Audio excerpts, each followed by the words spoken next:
Welcome to Two Doctors Homestead. My name's Daniel. We're back. We're here. I want to make a video for you guys. We've been busy. We've been super busy.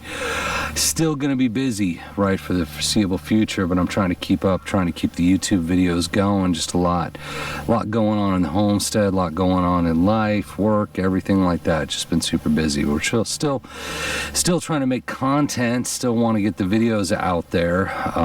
So we've made a lot of videos on prepping recently. We talked about the 30 days of preparedness. If you follow the channel, did 5 videos for that.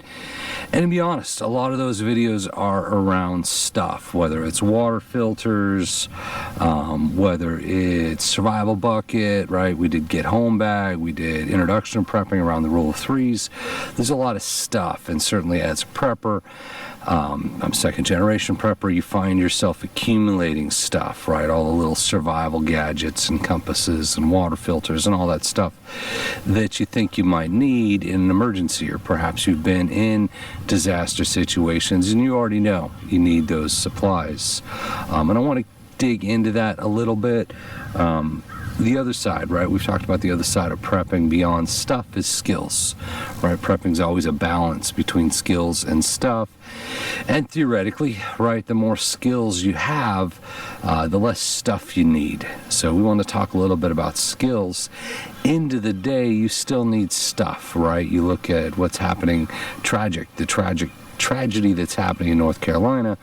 They're not flying in survival books for these people, right? They're flying in food, they're flying in water, they're flying in emergency supplies. So I think everyone needs to reflect on that. We just went through the longshoreman strike, or at least phase 1 of the longshoreman strike. I'm sure you saw the panic buying.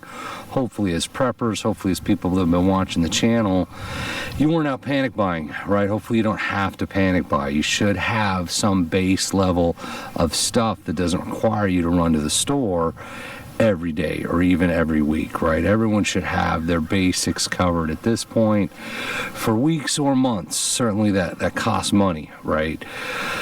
Well, you look at what's going on, you know, we just went through a supply chain shortage. We've been talking about supply chain shortages, or the possibility of that, for a long time. We've been doing these videos for over 2 years now. We've been talking about it since the beginning, because it's always possible, whether it's cyber attack, whether it's a labor dispute, right? A lot of possibilities, war that could disrupt the supply chain, which could result in panic buying, which we just saw, right? We've all gone through panic buying more than once in the last many years.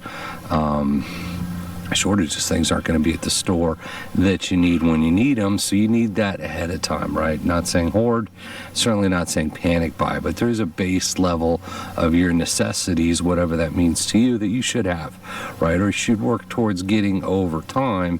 Not saying go out and buy 3 months worth of food and water and everything else you use.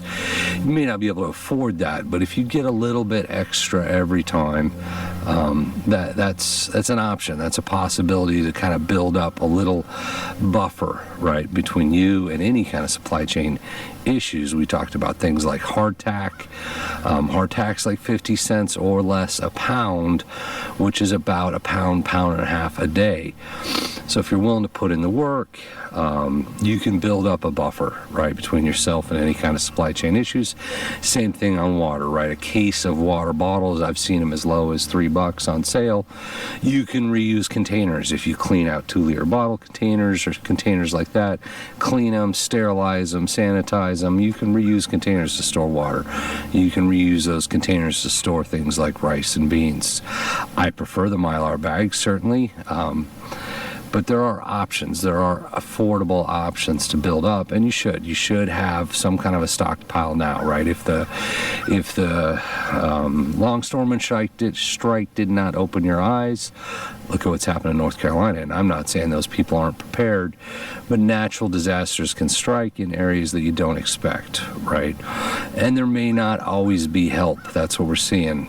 As far as I can see, that's what we're seeing, is they're not necessarily getting the kind of help they need, right? At some point you may find you're on your own, and hopefully you have that buffer built up. And by buffer I mean weeks if not months of food stashed away, water stashed away, to be able to accumulate water, medical supplies, all those kind of things you'd need in a disaster. So I want to hit back on skills, right? Let's get back to skills. We've shown a lot of stuff. We've talked about a lot of stuff. So a couple things on skills, right? And we've shown a lot of books, right? Prepper's Medical Handbook, great book. So buying the book doesn't make you good, right? You've got to develop the skills. You got to read the book. You've got to understand the book. And when you're talking about medicine, you're going to need supplies. You're going to need a trauma kit. You're going to need all those things. And this book happens to talk you through what you'd want in your first aid kits. But there is supplies on that. You got to read the book. You got to understand the book. You've got to practice on any of these skills. You got to practice, take classes, find a mentor, right? And the books do get expensive. They do add up. This is $19.95 on the back. If you get a library card, right, you may be able to find, maybe not this book, you may be able to find some of these books without having to go out and spend $100, $200 on books just to build up your prepper library, right? So there are ways to do it. Get your library card. Sometimes they can order books, transfer books, find the books, but you got to read the book. You got to practice what's in the book to develop a skill. Skills take time to develop. Said find a mentor, take a class. But first aid, absolutely critical in any situation, right? Maybe more than the rice and beans you got stored in buckets is, do you have first aid supplies? Do you know how to perform first aid, right? Super important. So going on from that is the next step on first aid. How about for your dogs and cats? We've got a lot of pets, a lot of animals on the homestead. We try to get the books, try to read the books, understand the books, and the supplies aren't always the same. And I've shown some dog cat first aid kits, right, in some of the other videos. But another angle of first aid, we got them for the chickens, we got them for the pigs. Basic understanding, but in order to develop the skill, you've got to read the book, you've got to understand the book, you've got to practice. As I said, find a mentor, find a class, right? And in a situation where there are supply chains, something like herbal medicine, we got the big book of herbal medicine, 300 natural remedies. Now, the book, once again, is great to have. It's a great start. But you've got to spend the time with the book, read through the recipes, learn how to identify the plants, and understand what herbs are available in your area, right? You may not have time growing, but maybe you can. Maybe you can maybe you can grow that, right? If that's something that's important to you, you can do the gardening, you can grow that. Same thing, tea tree, like a lot of these are great, but once again, you've got to spend the time, read the book, identify the plants, build out an herb garden if those aren't native to your area, practice, find mentors, right? Another book I want to jump into here is Bushcraft. Bushcraft, super important. Bushcraft Field Guide, Self-Aid, Fire, Hydration, Shelter, Navigation, Signaling. It's all in here. It's a nice little book. Highly recommend it. And once again, you can't just buy the book. You got to read the book. This book has things you need: cutting tools, combustion device, cover elements, containers, cordage. If you don't have a cutting tool, you don't have a knife, it's hard to skill your way out of that, right? There are things you need to have, and you should be looking at that and trying to figure out how can I budget around that, right? Don't spend money you don't have, but over time try to accumulate the supplies you need. Another great book, another great skill, navigation, map and compass, right? Just don't assume if you have a map and a compass you're going to know how to navigate, right? So there's a lot of stuff, a lot of information in here, skill you can learn. Book $21, right? A lot of the books $20, maybe more than that. You could find them used. Once again, you might be able to find them at the library. You might be able to find stuff online, but think about those skills. It's not always just skills or stuff without skills. Compass and a map, it'd be good to know how to actually use them properly, especially things like topographical maps, right? Build those skills. Take that time. It's time now to take that time. Another book I've shown before, Dodge Pickup Truck Repair Maintenance Guide. Obviously this one's only good if you got the Dodge pickup truck, but they make them for most cars.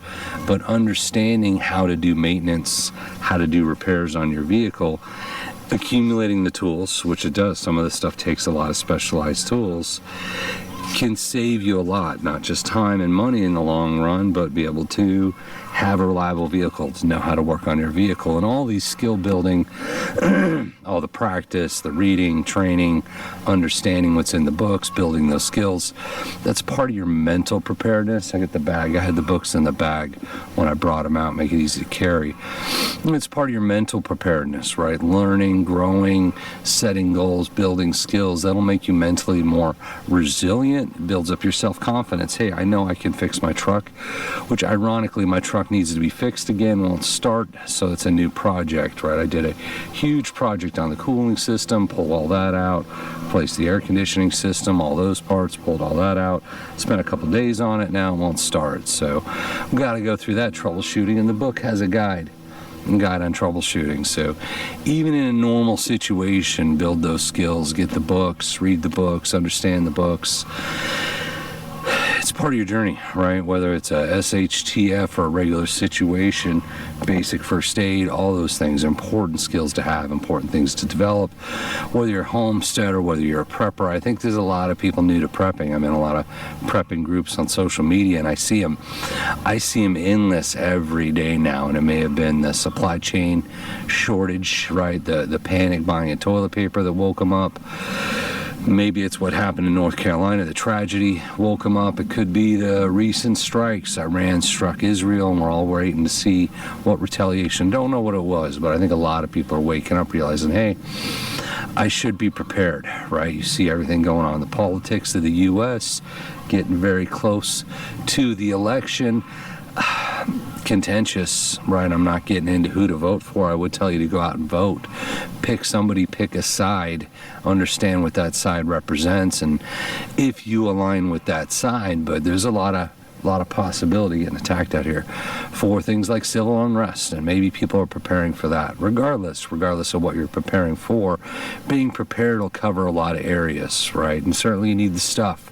That was my point, right? They're not flying in helicopters full of bushcraft field manuals to people in the disaster, right? You need those basic supplies. You can only skill yourself so much, right? Especially in any kind of environment. Like, say, hey, might be a great hunter. If there's no animals to hunt in the area, you're going to need that food, those emergency rations, whether it's rice and beans, MREs, whatever it is. Same thing with water. If you're in a dry area, how deep would you have to dig to find water, right? You may say, hey, I'll do rainwater collection. What if it's not raining, right? Over time, those things absolutely will play out and make a huge difference on your survival. In the beginning, in the short term, you need your water bottles stacked up. You need your food stacked up, right? There's no easy other way around that. So, wanted to get that out there. I think it's time. It's past time for people to get prepared, to look at what's going on in the world, understand how it might impact them. And I say past time because we just had people panic buying toilet paper. That ended, right? The strike ended. There was no guarantee when that was going to happen, how long that strike was going to last. And as I understand it, it's not entirely over. It could come back in January. I hope it doesn't. But those kind of things can happen, right? Our supply chain is very complex. There's a lot of moving parts all over the globe, and if any of those moving parts break down, you start seeing shortages. And as soon as you think, now the world we're in, people think there's going to be shortages, it leads immediately to panic buying. We just saw it, right? No sense in arguing that point, right? People think shortages are coming, they start panic buying. You want to be ahead of that, right? You want to get ahead of that. Think about the things you use on a daily basis, things that are important, the things you need to maintain your quality of life. Try where you can to accumulate a buffer, right? So I want to throw that out there. I want to chat up, trying to get in and do some videos. We're still dropping stuff on Instagram. If you see us on Instagram, 2 Doctors Homestead, put stuff on TikTok, kind of the same between Instagram and TikTok. Just little videos. You want to see the turkeys, the pigs, anything going on around the farm, the homestead, hit that up. We put those videos there. YouTube is pretty much our long form. We kind of abandoned the idea of doing shorts on YouTube. It's just more of our long form videos like this. Trying to do edutainment, just get information out there that I think is important for people to consider. So thank you for watching, guys. As always, thank you for watching, and we appreciate you.